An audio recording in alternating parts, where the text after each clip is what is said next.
Científica de Medicina de San Martín Ciencia, les damos la bienvenida a la cuarta ponencia del curso teórico Metodología de la Investigación. En esta oportunidad, el tema titulado como elaboración del marco teórico, planteamiento del problema y justificación de la investigación científica. A cargo de esta ponencia está la doctora Dercy Centeno Leguía, que se desempeña actualmente como médico cirujano egresada de la Universidad Nacional de San Cristóbal de Huamanga. Es miembro fundador, PAS directora de CPDI, PAS fiscal, PAS vicepresidenta, PAS presidenta y PAS delegada de la Sociedad Científica Médico Estudiantil San Cristóbal Sosimes, Ayacucho. Tuvo internado médico realizado en el Hospital Nacional Guillermo Almenara Irigoyen y Hospital Regional de Ayacucho. Y es investigadora en las líneas de educación médica y salud pública. Además, se les recuerda, chicos, que al final de la ponencia se estará pasando el formulario a todos los presentes para llenar sus datos y poder confirmar su asistencia. Si tuvieran alguna duda, pueden colocarlo en el chat para que nuestro ponente las pueda responder. Podemos dar inicio. De acuerdo, muchas gracias, estimada Lorena. Voy a empezar a compartir mi pantalla.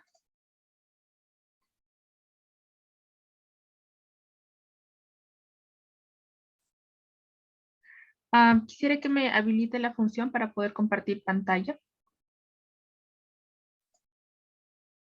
Sí, un momento, por favor.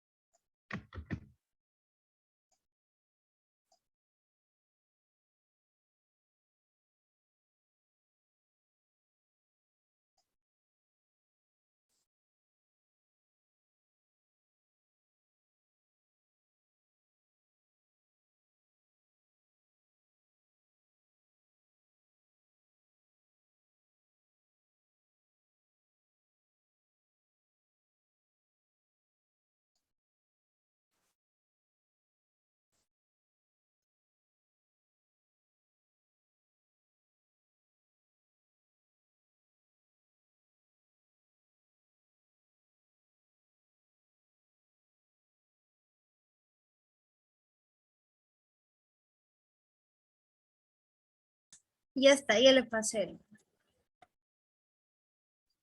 De acuerdo, muchas gracias.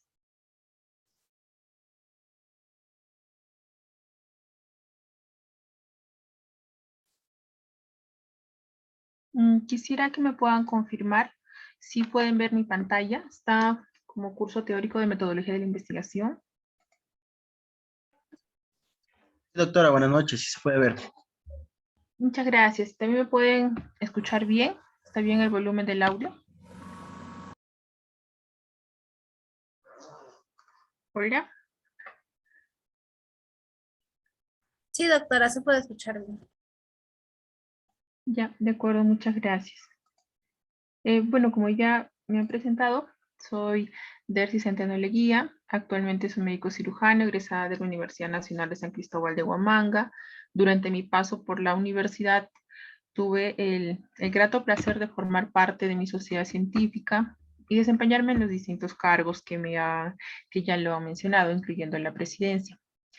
Es desde ese entonces que nace este interés por dedicarme a lo que es la investigación y actualmente ya como profesional continuar con esta rama. Hoy día el tema que nos reúne es dentro del curso de metodología de la investigación, específicamente en las secciones de marco teórico, planteamiento del problema y la justificación. No hay que olvidar que el proceso de investigación engloba muchas más etapas, como ya lo habrán ido viendo durante las distintas ponencias del curso. Dentro del proceso de investigación, parte por la selección de un tema de investigación. El tema precede al problema de investigación. En muchas ocasiones caemos en el error de primero querer un problema de investigación y nos complicamos con eso. Debemos partir por un tema que es algo más amplio. Por ejemplo, tuberculosis es un tema de investigación. El problema. los factores asociados a complicaciones de tuberculosis en los adolescentes, por ejemplo. Entonces, la investigación debe partir de un tema de investigación. Después de ello, se plantea un problema, se definen las hipótesis, se definen los objetivos.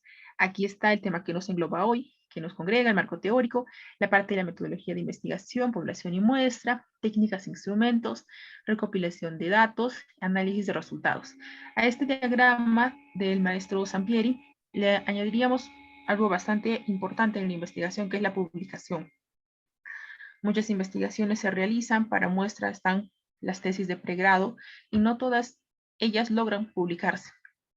Para lo cual, dentro de este esquema, cada uno debe tener interiorizado que cada trabajo que realizamos y le dedicamos el tiempo, el dinero, debe concluir en una publicación científica para que logre un alcance mayor.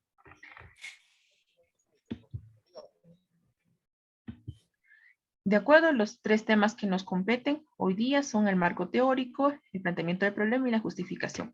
Vamos a empezar con el marco teórico.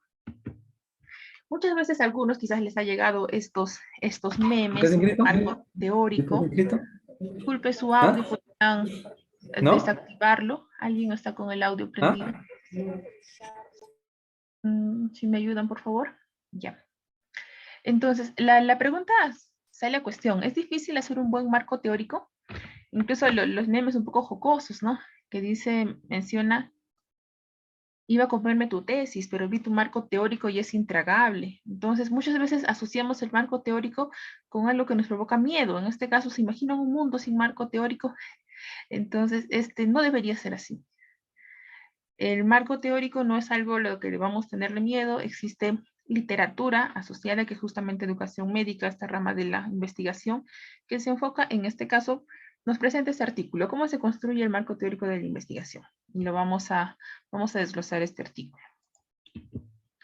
Existe un problema, que es el problema de la definición. Muchos investigadores se encuentran en distintos estados. Por ejemplo, en un estado de asepsia, en el que dicen, no sé por dónde empezar, no tengo nada, estoy en blanco, no sé ni qué quiero investigar, por eso no sé de dónde voy a buscar. Esto puede ser parcialmente respondido porque existe un desconocimiento del tema a investigar. El otro estado es el estado de ofuscación, en el cual los investigadores mencionan, no encuentro nada que me sirva, o creo que mi tema es tan novedoso que nunca se ha investigado. Esta es una falacia en la que caemos muchos de nosotros, incluso cuando estamos en pregrado y muy empeñosos, estamos queriendo iniciar un trabajo y decimos, no, creo que esto es lo más nuevo, por eso no hay trabajos. Pero muchas veces eso se debe a que estamos realizando una búsqueda bibliográfica deficiente. Tal vez estamos buscando solo por el Google, pero no estamos usando los demás servidores que espero durante el curso puedan tener algún tema de búsqueda bibliográfica, en el cual existen bases de datos, muchas de ellas de acceso libre, en las cuales engloban los artículos de investigación. Y si realizamos búsqueda bibliográfica avanzada, nos vamos a dar cuenta que la información existe a montones. Incluso se habla del término de infoxicación. Existe demasiada información, por lo cual es necesario filtrarla. Lo que nos lleva a este estado de saturación. Es demasiado, tengo tanto que no sé qué hacer. Existe una abundancia de la literatura sobre el tema que quieres investigar. Otro estado es el estado de espejismo, en el que pensamos que ya tenemos todo listo. Y esto les va a pasar a muchos de ustedes cuando estén haciendo su tesis. Van a decir, bueno, ya tengo todo mi marco teórico, está todo listo, y lo llevan a revisión y resulta que se había faltado un tema, faltaba profundizar tal vez en tus variables. En concreto es el marco teórico incompleto. Estamos en este estado de espejismo. Ahora, el estado que se busca es lograr un estado de avance sistemático. Quiere decir que tienes identificadas las ideas centrales de tu estudio y a medida que avanzas se va enriqueciendo, porque el marco teórico debe ser dinámico. Y esto es bastante importante cuando tenemos una tesis, ya hemos sustentado la tesis de pregrado, por ejemplo, en mayo, y estamos queriendo ponerla en formato de artículo científico para poder enviar la publicación. Pero hasta que suceda eso van a pasar 4 o 5 meses. Hay que actualizar el marco teórico. A veces no son meses, a veces son hasta años. Puede haberse publicado en nuestro tema nueva información y es necesario que podamos nutrirla. Ahora, la constante lectura enriquece el marco teórico. Este estado de avance sistemático es un estado deseable, pero también, un ratito, perdón, es un estado deseable, pero también es inestable, porque puede pasar de este estado al estado de espejismo, de pensar que ya tiene todo listo, o de ofuscación, de sentir que es demasiada la información que tiene que revisar. Ahora, existen dimensiones del marco teórico, como la dimensión histórica, contextual, conceptual y metodológica. Se menciona que un buen marco teórico debería contener estas tres dimensiones. Y ya como una salvedad que nos brindan en este artículo, menciona que si no están en el marco teórico, salvo la dimensión metodológica, podría incluirse en otra etapa, pero lo ideal es que se mencione. A ver sus micros, por favor.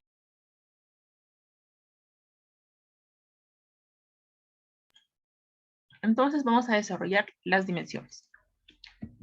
La dimensión histórica contextual nos menciona que un marco teórico va a ser producto de una investigación realizada en un determinado tiempo, en un determinado contexto, y esto va a influir en los artículos que se puedan crear.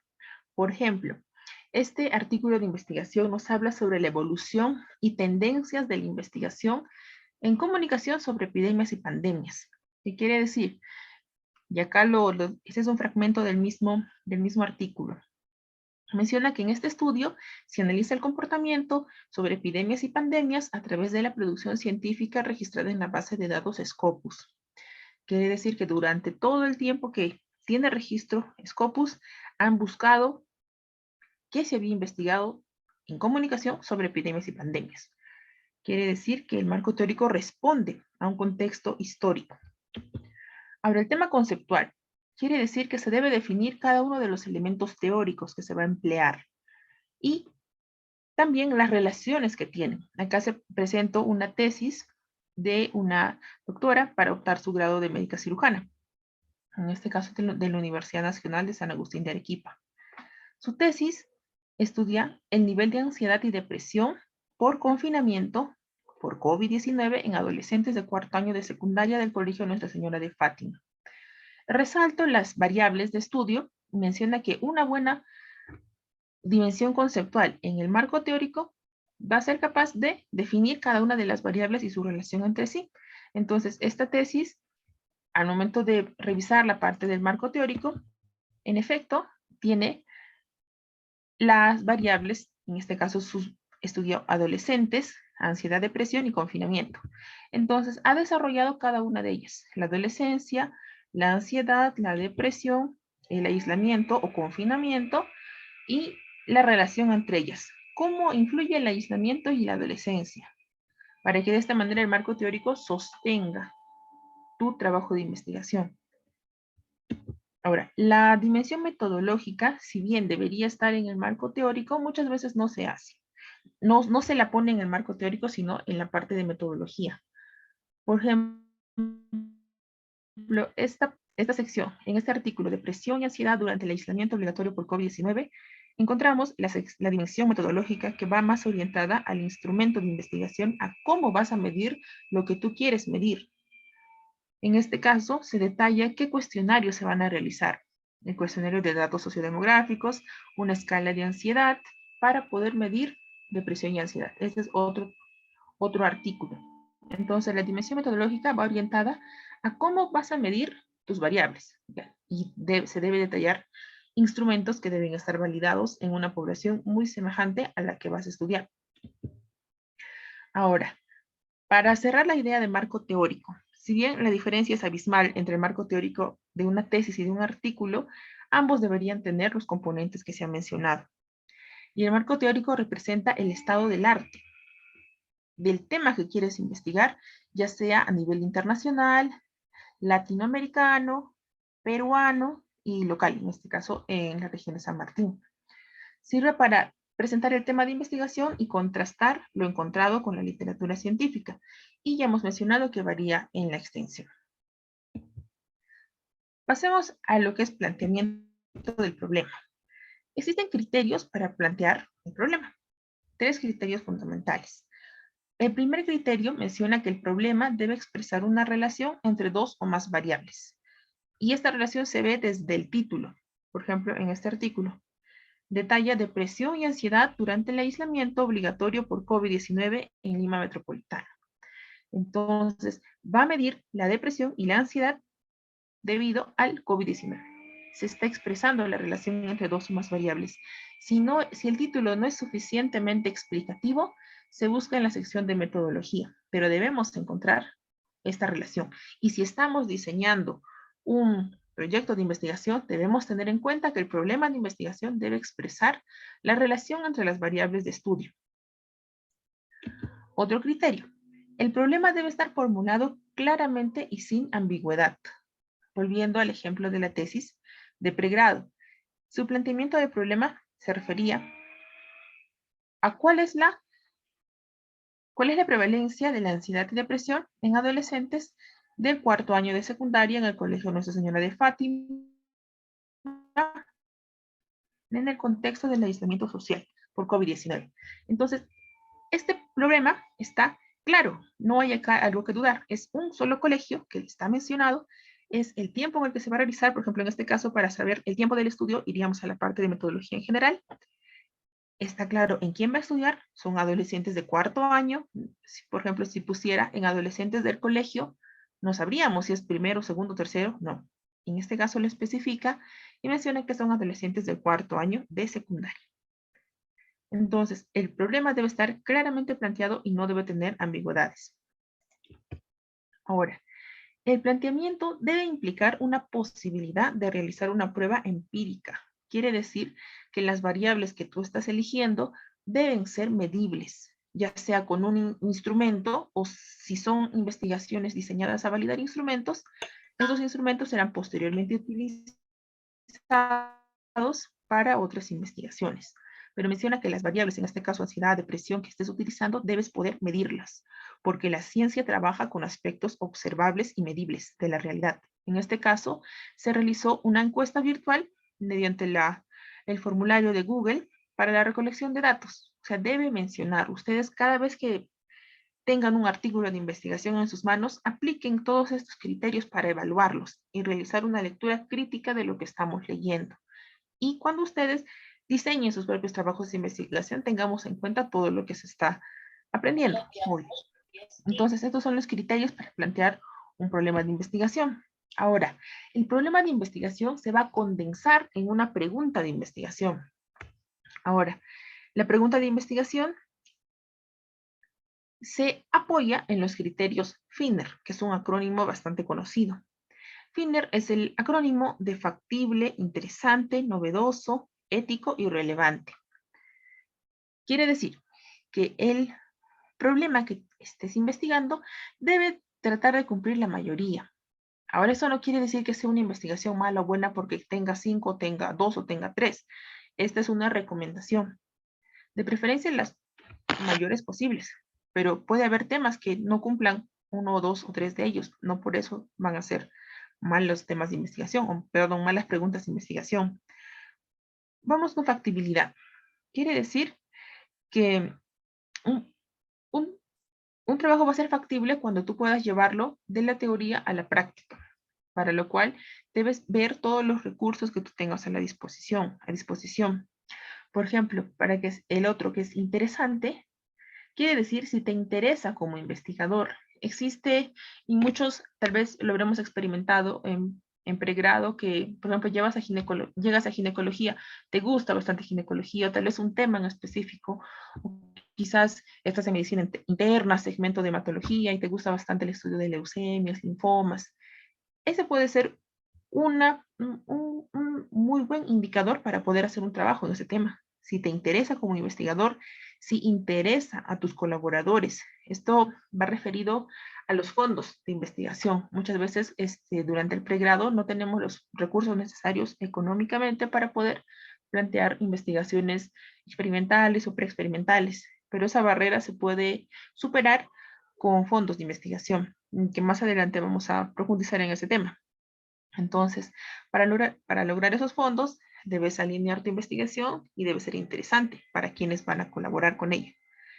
ya sea como financiadores o como colaboradores, porque existen grupos de investigación enfocados en ya temas específicos, incluso enfermedades específicas. Ahora, es novedoso, ¿sí? Debes familiarizarte con la literatura disponible. Y esto es un aspecto bastante importante que es la mentoría o dejarte guiar por investigadores experimentados o tener un tutor o un mentor. Muchas veces incluso en SOCIMEP se pregona que aquellos estudiantes de pregrado que tengan un poco más de experiencia apoyen a las nuevas generaciones, lo cual es bastante bueno. Incluso puedes conseguir mentores que sean ya profesionales, médicos o de las ciencias de salud o afines, que tengan la voluntad de poder orientarte. Muchas veces ir por el camino de la investigación es error-acierto, pero esta tasa de error se puede disminuir si tenemos un mentor al lado. Ahora, un tema que no es negociable, que debe tener la investigación que quieras realizar, es la parte ética. Debemos estar familiarizados con las guías de investigación, por ejemplo, la Declaración de Helsinki. Y, de preferencia, los artículos de investigación deben pasar por un comité de ética, más aún si trabajamos con poblaciones vulnerables, como niños, gestantes o pacientes que no puedan dar su consentimiento ellos mismos, ya sea porque se encuentran en una situación de coma, o que sean menores de edad. Entonces, solamente se podría quizás pasar por alto en aquellas investigaciones tipo de datos secundarios, pero incluso en ese ámbito también existen revistas de investigación que piden que aún así pasen los artículos por un comité de ética que respalde que ese proyecto de investigación cumple con los principios éticos. Ahora, para ver si es relevante, se debe realizar una búsqueda, en este caso búsqueda bibliográfica, y actualizar los conocimientos sobre el tema. Y ver si el tema que quieres investigar es relevante para las políticas de salud. En este caso, en el Perú tenemos prioridades de investigación, tanto a nivel nacional como regional, incluso local, y se debe buscar que el tema que se va a investigar vaya orientado a esas políticas de salud. Y se debe buscar incluso información sobre la carga de enfermedad nacionales y globales. Ahora existe otra herramienta que es la pregunta PICO, o conocida como estrategia PICOT, que nos permite estructurar una pregunta de investigación. Esta estrategia PICOT es igual a otro acrónimo, la P de población, la I de intervención, la C de comparación con otra intervención, la O de objetivo y la T de tiempo. Ahora vamos a verlo como un ejemplo. Por ejemplo, en este ensayo clínico se estudió el dolor postoperatorio en colecistectomía laparoscópica, que es una técnica de abordaje mínimamente invasivo. Se comparó dos medicamentos, se comparó la ropivacaína y el placebo, que no es un medicamento, es un placebo. En este caso era cloruro de sodio. Ahora, lo que quisieron saber es si había diferencia en el control del dolor. En este caso, vamos a sacar la estrategia PICO para este artículo.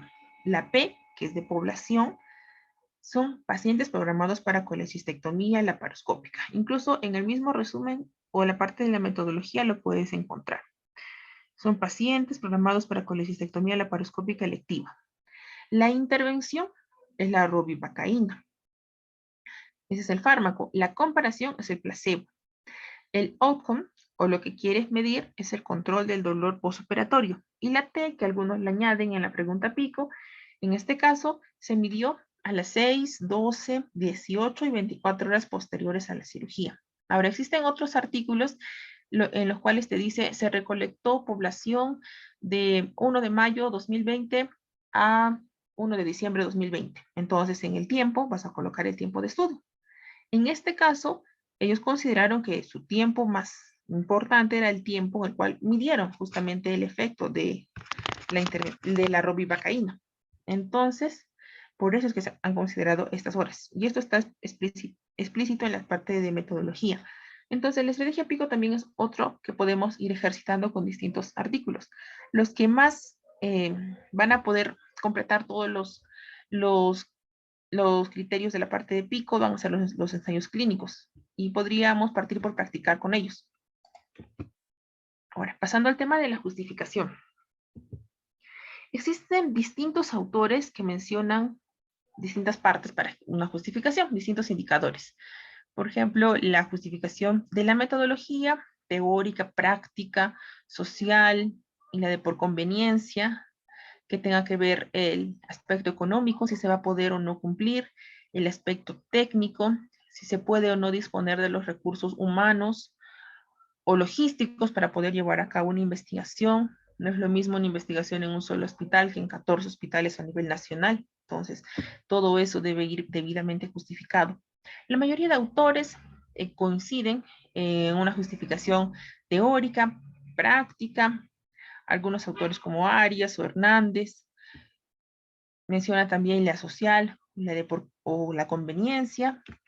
Otros autores destacan la parte económica, no debería estar ausente de la justificación. La parte social, todo esto se ha condensado en cuatro aspectos.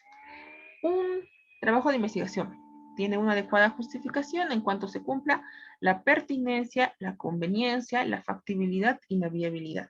Vamos a ir desarrollando cada uno de ellos. En este caso, la pertinencia va orientada a describir qué prioridad tiene el problema de investigación según el contexto actual, ya sea por la magnitud del tema que tú quieres estudiar, por ejemplo, tuberculosis o las enfermedades que son crónicas tienen una gran magnitud, vulnerabilidad o la intensidad, que esto está muy en boga por la actual pandemia por COVID-19. En este caso, para poder encontrar una investigación que tenga pertinencia, vamos a guiarnos de las prioridades en investigación. Por ejemplo, en Perú tenemos el Instituto Nacional de Salud que orienta y publica cuáles son los temas, ejes para poder investigar. Incluso el año 2017, mediante SOCIMEP, tuvimos la oportunidad de participar en un taller de elaboración de líneas de investigación con la asesoría del Instituto Nacional de Salud y se lograron construir estas 4 líneas de investigación que lo pueden encontrar en la página de SOCIMEP. SOCIMEP destaca como líneas de investigación la salud mental, la malnutrición y anemia, los recursos humanos y la parte de políticas y gestión en salud, porque son temas que en ese entonces consideramos que con los recursos que teníamos siendo estudiantes de pregrado no nos suponían una inversión tan alta en la parte económica, podíamos saltar esa brecha económica y podíamos desarrollar investigaciones orientadas a esas líneas. Fue entonces que con el apoyo del Instituto Nacional de Salud logramos idear esas líneas de investigación. Entonces, por ejemplo, si queremos iniciar un trabajo de investigación, podemos guiarnos ya sea de las prioridades nacionales o ya sea de las líneas de investigación que tiene SOCIMEP. Ahora, de acá salió entre el año 2015 para los años 2015 y 2021, las prioridades regionales de investigación para la región San Martín. Entonces, esto igual es una publicación hecha por el Instituto Nacional de Salud y puede permitirles orientar sus investigaciones a estos temas. O sea, mencionan que para la región San Martín es importante el estudio de la desnutrición crónica. Incluso lo detalla, la parte de las líneas de la desnutrición crónica en niños y gestantes, la parte de mortalidad materna y neonatal, las enfermedades transmisibles metaxénicas como el dengue, la leishmaniasis, la leptospirosis, las infecciones intrahospitalarias y las no transmisibles, como la hipertensión, la diabetes, los accidentes de tránsito, el cáncer de cervix y mama. Entonces, es bueno siempre estar al pendiente de cuáles son las prioridades para saber qué es lo que podemos empezar a investigar y en este caso tener pertinencia, debido a que se encuentra como prioridad de investigación. Para desglosar conveniencia. La conveniencia va orientada a la necesidad de abordar un vacío del conocimiento, ya sea confirmar o aclarar una situación en particular. En este caso, los estudios bastante convenientes han sido los que han estado orientados a la pandemia por COVID-19, porque era un vacío de conocimiento en su momento y ahora con la gran literatura que ha salido, cada vez existen menos vacíos. Por ejemplo, este estudio sobre características materno-perinatales en gestantes de COVID-19 en un hospital nacional de Lima, publicado el año 2020. Antes de la pandemia no se tenía esta información, por eso este estudio es conveniente, porque ha logrado abordar este vacío del conocimiento. Y esto justo se realizó en las épocas de la primera ola. si profundizan en la parte de metodología, este fue un estudio realizado entre el 24 de marzo y el 7 de mayo del 2020, prácticamente cuando estaba iniciando la primera ola. Destacan la sintomatología de las pacientes obstétricas, ya con el diagnóstico de infección por SARS-CoV-2, un 68% eran asintomáticas, un 20% tenían clínica leve, 7% moderada y un 5% severa. Y también pues mencionan la frecuencia semanal y acumulada de la infección por SARS-CoV-2 durante las semanas que duró el estudio, lo cual concuerda también con el comportamiento de la primera ola. Entonces, este estudio tiene conveniencia porque aborda el vacío de conocimiento, en este caso la infección por SARS-CoV-2. Ahora, la factibilidad va orientada a la disponibilidad de los recursos humanos, bibliográficos, económicos y logísticos para desarrollar la investigación. Quiere decir que un estudio va a ser factible cuando lo podamos llevar a la realidad. Muchas veces por nuestro empeño de querer hacer trabajos preexperimentales o experimentales, los diseñamos con el anhelo, pero si es que no tenemos un recurso económico, que es la principal barrera durante el pregrado, no se pueden lograr concretar. Ahora, existen distintas herramientas para poder saldar principalmente la brecha económica. Ahora, la brecha logística o de recursos humanos, de la misma manera, cuando se está realizando el proyecto de investigación, se debe ajustar con cuántas personas necesito, si voy a realizar encuestas o si voy a realizar tal vez un estudio multicéntrico, necesito investigadores en distintas regiones. Todo eso se debe realizar durante la formulación de la justificación de la investigación en el segmento de factibilidad. Existen herramientas, como mencionaba, está el Fondo de Desarrollo Socioeconómico de Camisea, que es FOCAM, el cual brinda un fondo económico para fines de investigación, ya sea científica o tecnológica. En este caso engloba los departamentos de Ayacucho, Huancavelica, Ica, Lima, incluyendo Lima Metropolitana y Ucayali. Y se han hecho investigaciones con el fondo de FOCAM y también investigaciones para ver el análisis de cómo este financiamiento de FOCAM ha mejorado la investigación científica. En este caso, la parte científica y tecnológica, que son justo sus fines, científico y tecnológico, en la Universidad Nacional de San Cristóbal de Huamanga entre los años 2011 y 2018. Otra herramienta es el canon minero, que justamente existen investigaciones relacionadas a ello, como la investigación en salud y uso de recursos de canon minero en una universidad pública, en este caso de Arequipa. Otro lugar donde podemos buscar es en Concitec, que Concitec también menciona, tiene fondos concursables para investigación. También está SOCIMEP, que presentó a los fondos concursables. La última convocatoria fue en el año 2020, se espera que puedan continuar este apoyo para los societarios. Ahora pasemos a la parte de viabilidad. La viabilidad va orientada a que el trabajo de investigación no tenga, en este caso, como menciona, no esté reñida a los principios éticos. Se quiere decir que debe cumplir los principios éticos. Incluso menciona como puntualmente, ¿no?, la declaración de Helsinki. Ahora, teníamos dentro de los principales códigos éticos el código de Nuremberg, que fue una respuesta tras la investigación realizada durante la Segunda Guerra Mundial, el Holocausto y los abusos que cometían los médicos nazis. Posterior a ello se publica el código de Nuremberg, cuyo fin es proteger a los derechos de los sujetos en investigación. Tenemos también la Declaración de Helsinki, que nos trae algo muy, muy importante, que es el consentimiento informado, el cual expresa la autonomía de los participantes en investigación, que deben ser conscientes tanto de los pros y contras, si existe algún efecto adverso producto de su participación, si su participación es voluntaria. Muchas veces cuando hacemos reportes de caso, dentro del consentimiento informado debe especificar que si el paciente se niega a participar en el reporte de caso, esto no va a interferir con su proceso de atención.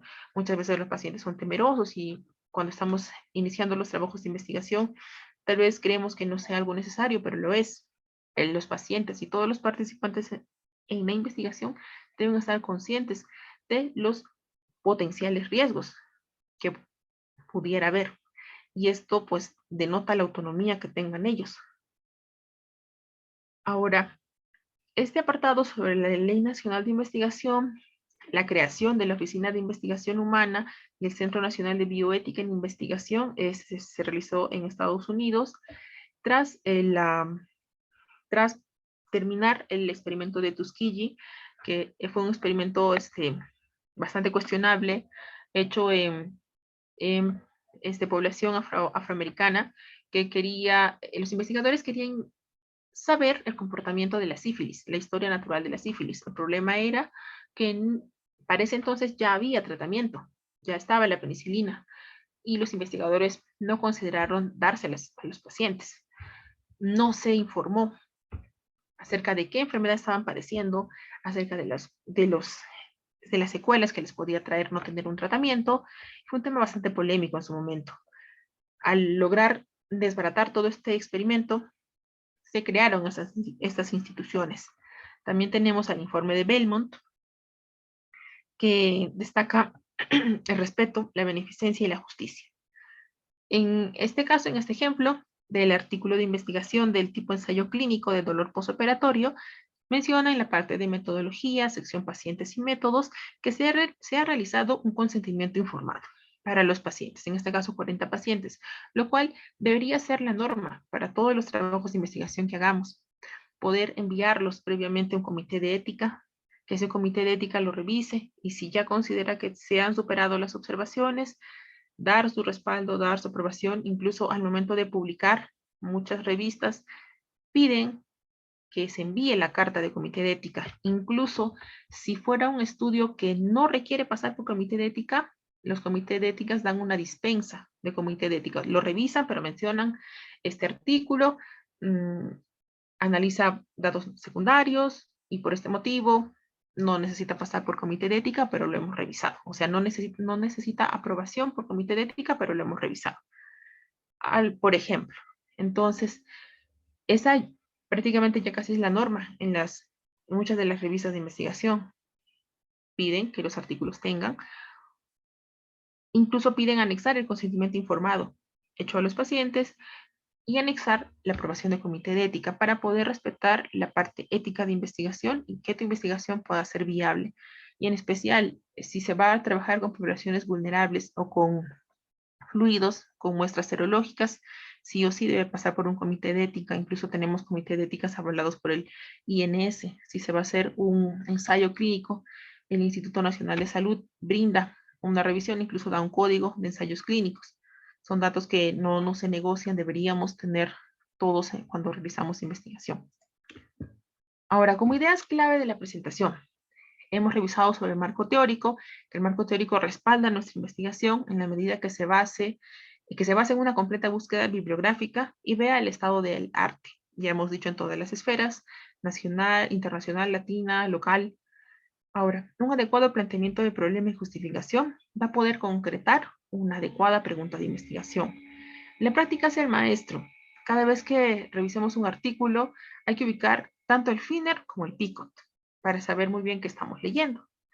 Conocer las limitaciones del estudio es muy importante y va a ayudar a potenciar y a distribuir mejor tu tiempo y esfuerzo. Y puede que los primeros trabajos de investigación no cumplan todos los criterios. Ahora eso no quiere decir que vamos a desanimarnos, vamos a dejarlo. La investigación en pregrado va a seguir avanzando en la medida que todos pongamos nuestro granito de arena. Gracias, eso sería todo. Si tienen alguna pregunta, pueden hacerlo por este medio, o si no, les voy a brindar a los participantes del curso, o les voy a escribir mi correo electrónico, pueden mandarme ahí alguna duda que tuvieran en relación a lo que es la presentación de hoy o los temas de investigación. Eso sería todo, muchas gracias.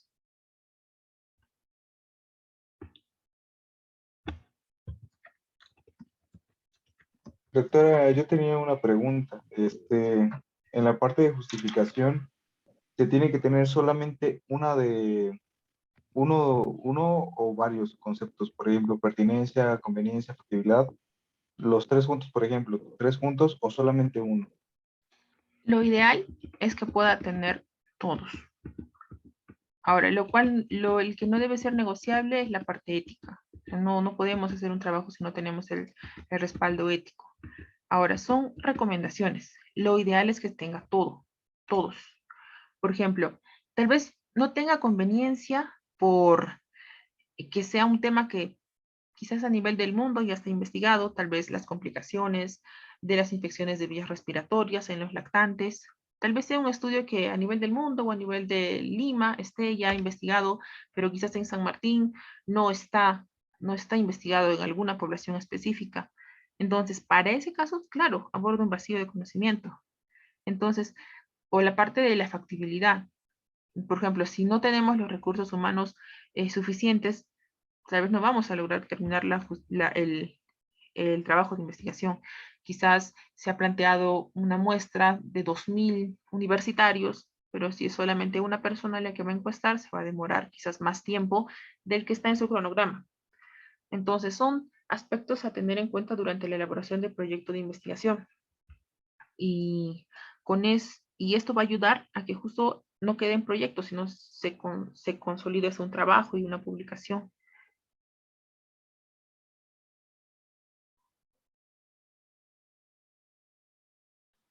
Sí, gracias. Ya, muchas gracias.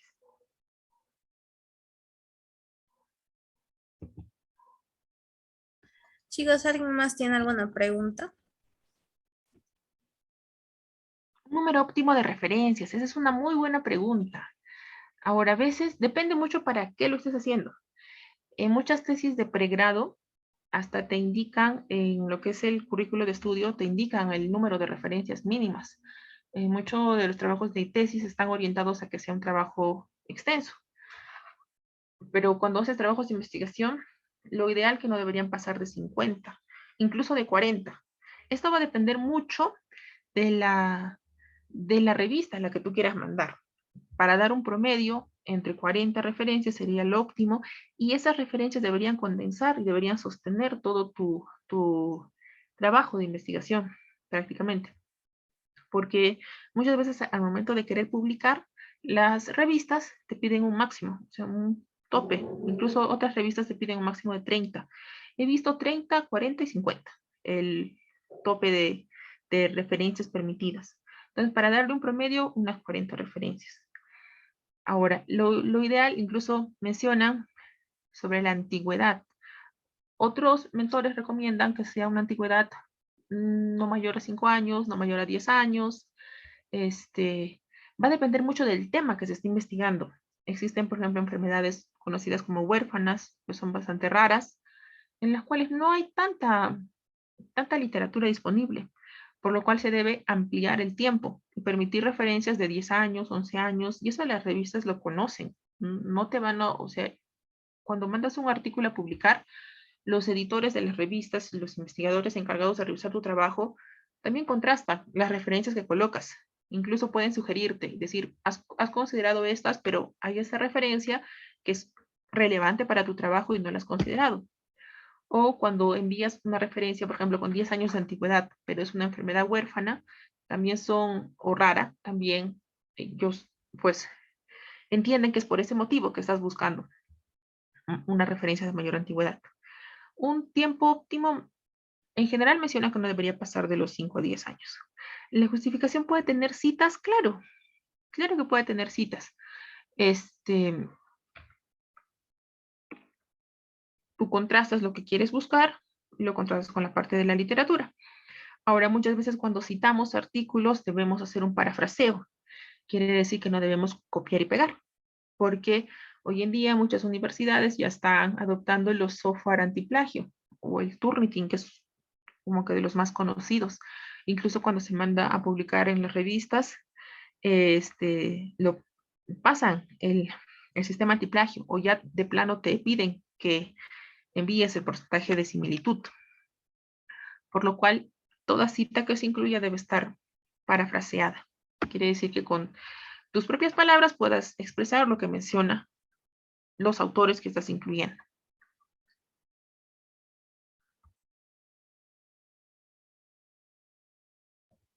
¿Alguien tiene alguna pregunta más, chicos? Muchas gracias a ustedes. Bueno, para finalizar, doctora, quiero agradecerle a nombre de todos por la magnífica ponencia que acaba de brindarnos y por ello le voy a mostrar un certificado que se le va a hacer de entrega posteriormente, ¿no? Se le va a hacer de entrega de este certificado donde menciona la participación de hoy. Muchas gracias. Gracias a ustedes, de verdad, SOCIEMSA es una sociedad a la que yo le tengo mucho cariño, justo a manera de comentario. Cuando mi sociedad, que es SOCIMES, que en Ayacucho postulamos a SOCIMEP, coincidimos el mismo día con SOCIEMSA y ambos pudimos adherirnos a la sociedad. Desde allí, desde pregrado, siempre cualquier invitación de SOCIEMSA es bienvenida. Y saludos a todos, esfuércense, continuemos por este camino de la investigación. Un abrazo virtual.